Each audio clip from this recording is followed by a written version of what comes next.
put this study group together. I believe, and I stand to be corrected, that this is the first time we're having a thing like this in this parliament. And if you look at the report, it's supposed to be a midterm evaluation report. And our term is actually 4 years, which means this should have been a 2-yearly report. But it's coming at this time. I want to commend those of us who will be privileged to be members of the 5th legislature, because definitely this is a good standing, and you're going to start on a very good note, because this is going to be a study document for you. Like most of my colleagues have all spoken, even the Sankara and the last speaker. Yes, if you look at the methodology, you can punctuate some indices. Because when you talk about stakeholders, who are the major stakeholders? We are the major stakeholders. And you are not speaking to us, neither did you talk to us. I'm not discussing this, I'm only critiquing so that it will add value going forward. So we have to accept this report, but we have to critique so that we make input both to the consultant and the research team of the parliament. Because if you look at the opening ceremony and opening speech of the consultant, it talks about financial difficulties, which is key and critical in everything. Because without finance, you can't do a thorough, in-depth study. And I believe that had, to a large extent, affected this report. But like I said, irrespective of the infractions, I think it's something we have to move forward. Because if you want to puncture the decision, where you have said you could not meet even the parliament, you could not go around, and at your assessment in the area of effectiveness, you are saying that the member states are scoring us 100%. Are they ghosts? How did you come about them when you couldn't go to them, you didn't discuss with them, and they are scoring us 100%? That is not possible at all. And if you look at sustainability, you talk about capacity sustainability says yes, and the the technical sustainability says no, and the financial capacity says yes. It's not possible, because it's the finance that will give you the strength to even engage more people, especially in the area of capacity building, which I have stood to insist that we must invest on capacity building. Because a parliament cannot stand and be effective without capacity building, both for the staff and also the parliamentarians themselves. It is very key and important. Like you can see, it's even now we are just having clerks for about how many years now? It's only one clerk attending to more than 4 or 5 committees. So how can you be effective? It's not going to be possible. But having said that, I only want to add that we should strengthen our relationship with donor agencies. I remember at the beginning of this, at the inception of this parliament, we had those Frederick Egbert or whatever, who assisted us. Programs like Summit should not be funded from our community levy. Donor agencies should be able to fund us or sponsor us, and I think we need to synergize with them and see how we can get them involved. Then also every effort to ensure that we continue to get to enhance the powers, because we cannot get everything until we're elected by universal direct universal suffrage, which means becoming a conventional parliament. There are so many distractions, like somebody has said. I told somebody sometime when people complain about Nigerian parliamentarians, take a look now. In this, as we're in Gambia, Nigeria is the highest number. But in Nigeria, you have so many distractions. You are running into the parliament, you are running into your constituency, several committee meetings here and there. But here, there such diversions or distractions are not there. But you see, when you're elected by direct universal suffrage, you know that your commitment is direct to the ECOWAS parliament. So every effort to ensure that our powers are enhanced towards getting involved, towards being elected through direct universal suffrage will help. Finally, I want to talk about financial management. There is nowhere I have seen sufficient funding in any program. It's never, even in our homes, funds are not sufficient. And that's why we have budget. I'm feeling that we should go more into financial prudence, management of financial resources, so that those key areas must not be left unattended to. Those key areas, in as much as we service other areas, but those critical key areas must be funded, and we must look at this. So this will be a challenge both to the SG and the incoming bureau of the 5th Assembly. Having said that, Mr. Speaker and my colleagues, I want to once more thank the SG again for giving us a historical perspective of the Parliament, because you must know where you are starting for you to know where you are going. On that note, I want to thank you for the opportunity. Thank you. Concessão do documento para posterior apresentação. Senhor Presidente, permita-me trazer alguns considerando para sustentar a minha dúvida.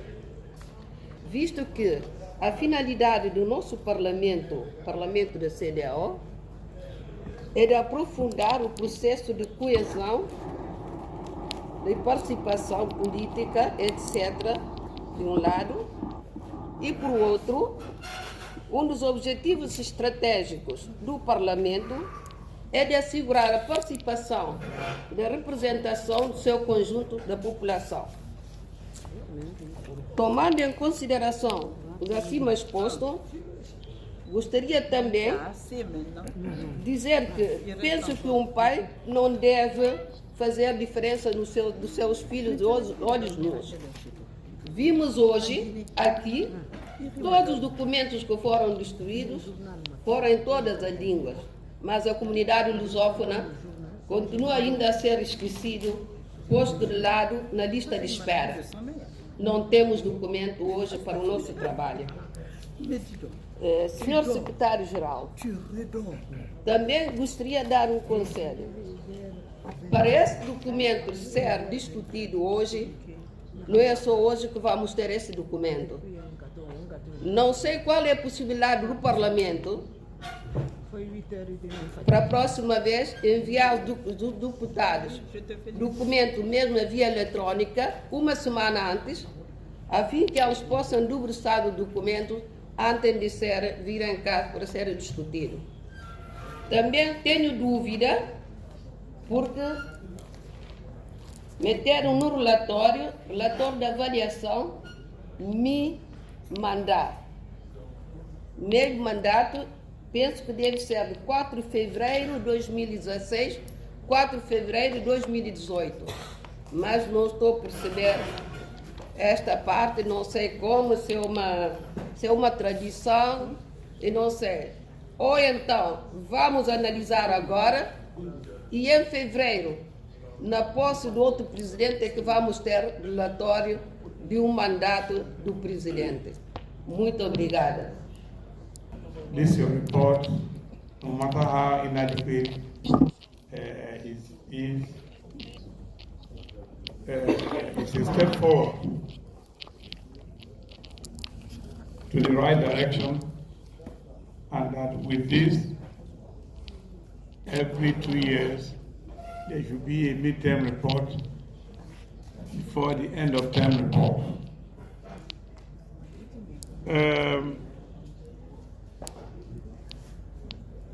The Parliament is a function of the bureaucrats, from SG to all other heads of departments.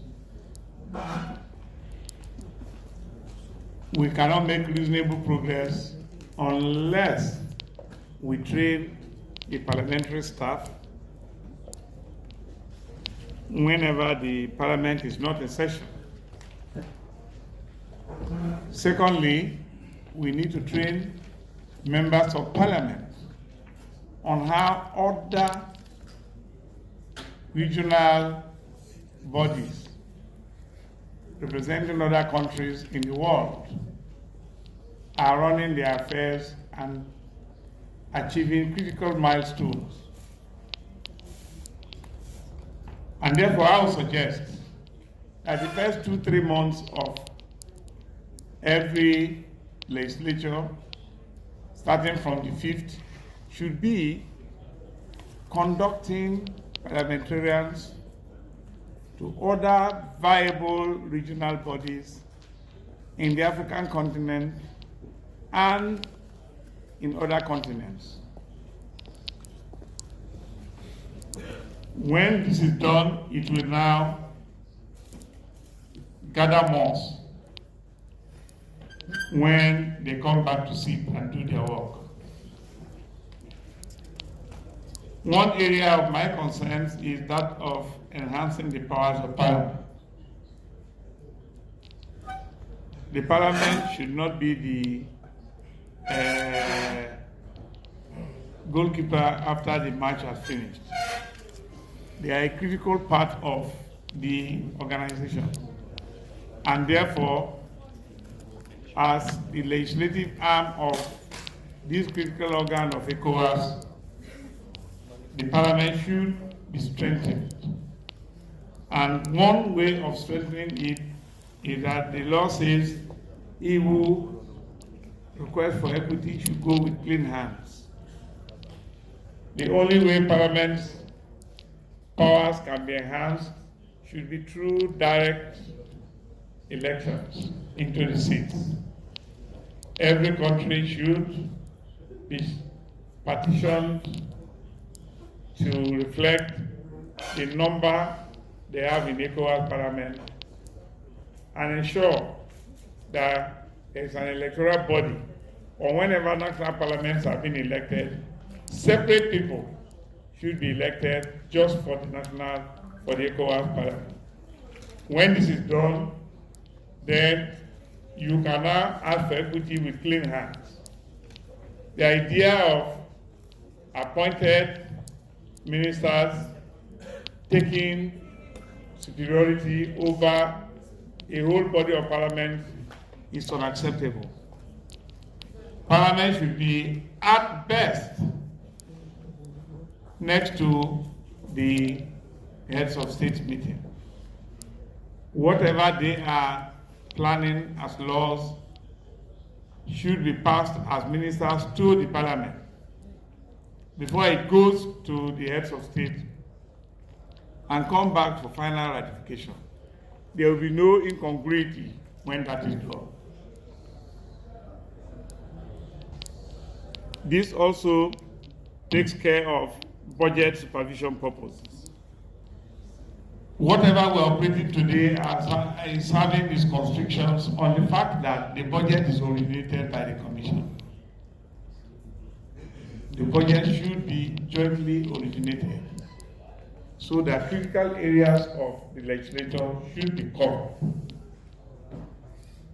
When that is not done, we will have this idea of budget has been presented, and no matter how wrongly it is presented by the Commission, the Parliament must go through.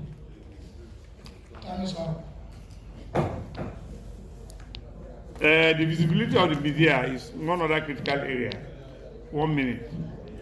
The visibility of the media cannot be done with the paltry amount being voted for sensitization. We have ended the fourth parliament, and yet the monies for 2019 are yet to be released.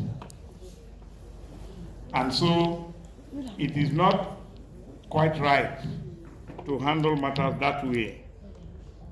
The issue I have here again is the issue of lack of quarterly meetings. Your time is up, please. Okay. On peut peut-être attester ou s'exprimer sur la façon dont l'institution a pu fonctionner pendant les 4 années. Moi, je note des avancées significatives au niveau donc de la diplomatie parlementaire. Et en cela, la visibilité du Parlement Et avec la délocalisation donc, des sessions a été une très bonne chose. Aussi des acquis en termes donc, de durée des sessions, ça a été dit, et davantage de rencontres, les ateliers, les sessions donc extraordinaires. Je pense par contre qu'on gagnerait à améliorer, voire à rationaliser le travail parlementaire. Bon, il est arrivé donc que nous constations des flottements dans l'agenda et par moments une certaine oisiveté des parlementaires. Et je pense qu'on gagnerait à rationaliser donc notre présence et tout le travail parlementaire. Je pense également que lié aux conditions de travail et de séjour des parlementaires, des efforts pourraient être faits dans ce sens. Moi, je vois, souvent c'est un peu embêtant. Juste dans nos chambres, on appelle donc des parlementaires. Et je vois les bousculades ici, juste pour prendre un repas. Bon, c'est des choses qu'on gagnera à améliorer, juste en multipliant le nombre de tables et ainsi de suite. Monsieur le Président, dans notre Assemblée, au cours de ce mandat, il y a eu un chef d'État. Il y a eu des ministres qui ont été nommés. Bon, c'est vous dire que ceux qui sont là sont des potentiels ministres ou potentiels présidents. Et il faudrait qu'il y ait tout le respect nécessaire. Et les égards, donc, c'est de cela que je vais parler. Alors, en termes d'évaluation du Parlement, moi je parlerai également du président du Parlement. Président du Parlement, parce que le président lui-même, pour ma part, c'est une institution. Le président Cissé Lo a une forte personnalité, de par sa taille, de par sa voix. Qu'on l'aime ou qu'on ne l'aime pas, il bouscule. Et je pense qu'en ce sens, ça a été une très bonne chose. Parce que lorsque vous avez des institutions, c'est la commission qui est en place depuis longtemps et qui a des pouvoirs très élargis. Vous avez donc la Cour de justice et vous avez le Parlement qui a des pouvoirs réduits et qui, par donc le renforcement donc de ces pouvoirs, je vais simplement dire qu'il y a l'écriture, mais en réalité, il vous faut bousculer pour pouvoir récupérer ou retirer, et principalement de la commission, d'autres pouvoirs. Entre l'écriture, les prérogatives et les réalités, et je pense qu'il a eu la personnalité du président, et il a bousculé. Et je pense qu'en quelque part, ça nous a rapporté. Et moi, je voudrais saluer cela. Parlant toujours du président, c'est les prises de position publiques. Il est arrivé, je vais prendre deux exemples. La question de l'immigration, avec les jeunes qui vont se jeter dans la mer en direction, en désespoir donc d'aller en Europe. La question de la fermeture des frontières entre le Nigeria, le Bénin et le Niger. Il y a eu des prises de position publiques. Et je pense que ça a été une très bonne chose. Parce que souvent, même nos chefs d'État, quoi qu'on dise, c'est un club haut niveau, mais il y a des choses qui ne peuvent pas se dire. Parce que les uns et les autres se tiennent. Et ça a été une très bonne chose que la voix du Parlement ait été entendue.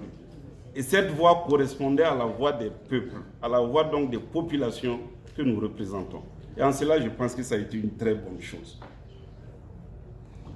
Parlant du président en tant qu'institution toujours, c'est la défense des droits des parlementaires. Et je pense que je suis bien placé pour le dire. Si j'ai l'occasion d'être dans cette salle et de vous parler à cet instant, je le dois à l'ensemble donc, au soutien, à l'abnégation de l'ensemble des parlementaires. Mais je le dois également et spécifiquement au président du Parlement. Et je manquerai un devoir. Et je manquerai également donc d'être sincère que de ne pas le dire ce matin. Il a été, de par ses prises d'opposition, et je le vois encore dernièrement au Burkina Faso, en présence donc du corps diplomatique, en présence de l'ensemble des députés du Burkina Faso, il a dit haut et fort et spécifiquement en ce qui me concerne. Mais il l'a fait de façon, j'allais dire, au regard donc des prérogatives qui sont les siennes, mais de l'institution qui le représentait. Et moi, je voudrais dire merci au président et merci à l'ensemble donc des parlementaires. Je pense que c'est une très bonne chose. Au-delà de ma personne, c'est la défense donc des droits de l'ensemble des parlementaires que nous constituons. Toujours pour parler du président, je ne suis pas en train de faire de la laudation, mais le bilan, c'est aussi le président. Sous son magistère, le budget a accru. Il y a eu donc, au titre de la médiation, certes embryonnaire, des efforts qui ont été faits. Parlant du bureau, le bureau a été homogène. Des parlementaires que nous sommes, nous avons été exemplaires. Mais j'ai regretté une chose, nous sommes restés dans la défense des pays. Lorsque le rapport pays est présenté, merci Monsieur le Président. Mas também a nível do plenário. E considero que fizemos muito bem programar este seminário de balanço desta quarta legislatura. Quero também felicitar o secretário-geral pela apresentação que fez, o apresentador pelo balanço. Eu prefiro dizer balanço do que dizer avaliação que pode trazer questões técnicas. Portanto, é um balanço que estamos a fazer das nossas atividades. E considero que o balanço é francamente positivo. Por aquilo que foi apresentado, o balanço é positivo e é trabalho de todos nós, de todos os parlamentares, todos os membros do Parlamento da CDO, da administração, da mesa, do presidente, da conferência da mesa, ou seja, um resultado positivo do nosso trabalho.